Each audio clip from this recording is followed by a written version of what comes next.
Welcome to KS2 Tutors. In this video I'm going to show you how to solve questions on proportion and relationship between two variables. A car travels 40 kilometers in 30 minutes. If the car travels at the same speed, how far will it travel in 3 hours? So the first step is to identify the relationship between the two variables in our question, and in this case it's the relationship between the distance and the time.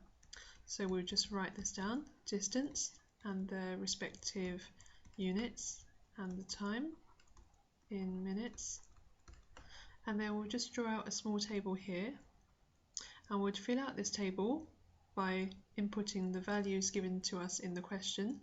So 40 kilometers was in 30 minutes, and the question says how far, so we want to find out the distance, will it travel in 3 hours, and we must convert this hour into minutes since this is what the units we have decided to use for time. So for 3 hours it would be 60 multiplied by 3, since 1 hour is 60 minutes, and we'd like to find out 3 hours, so we'd multiply this by 3, and that gives us 180. And this value here we'd put into here, since we're dealing with time and not distance. And so this leaves us with the distance, what we need to find out. Okay, so the way we'd start by doing this question is to look at the relationship between the two variables either horizontally or vertically. So what I mean by that is, looking horizontally, is there a number that I can multiply 40 to make 30 or divide 40 to make 30? And likewise, is there a number I can multiply or divide 30 to make 180? Well, in this example, the easiest way to solve this is to look at the relationship between this vertically, since I know that 30 multiplied by 6 would give me 180. So I'm just going to go ahead and show you how I do that. So 30 multiplied by 6 gives me 180.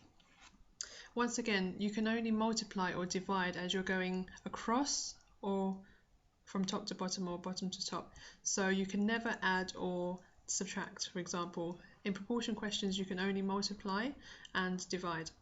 So now that I've found a relationship between the two numbers, either horizontally or vertically, in this example vertically, by multiplying by 6, I'm going to do the exact same thing on the other side, multiply by 6 to give me the value here. So 40 multiplied by 6 gives me 240, and so this answer is what we're looking for, 240 kilometers.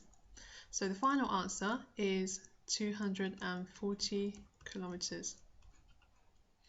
Next, let's take a look at this example here. It says 6 costs £2.16. What is the cost of 2? So again, we need to identify the two variables, and in this case it's the number and the cost.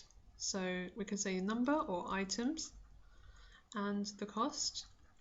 Let's draw out the table here and fill in the values that we're given. So 6 items cost £2.16. I'm going to change this into pence. And I'm just going to items, there's no units, I'm just going to write n, but there's no units here. It's cost in pence. So what's the cost of 2? And so that's the question here. So the way we do this is exactly the same. So we look at the variables or the numbers given to us, the values given to us, either horizontally, so in this case 6 and 216, or vertically, so 6 and 2. Well, right now, the first thing that sticks to my mind is the 2. I can multiply 2 to make 6. So I'm going to go here, multiply by 3, by going upwards, from bottom upwards. So similarly, something multiplied by 3 will give me 216. So to work out that answer, I can do 216 divided by 3. So that would be, how many 3's going to 2? No times. So then look at 21. How many times is 3 going to 21? 7 times. No remainder. So go straight to the next number here. How many times is 3 going to 6? The answer is 2. So the final answer is 72. So our final answer here is 72 pence is the cost of 2.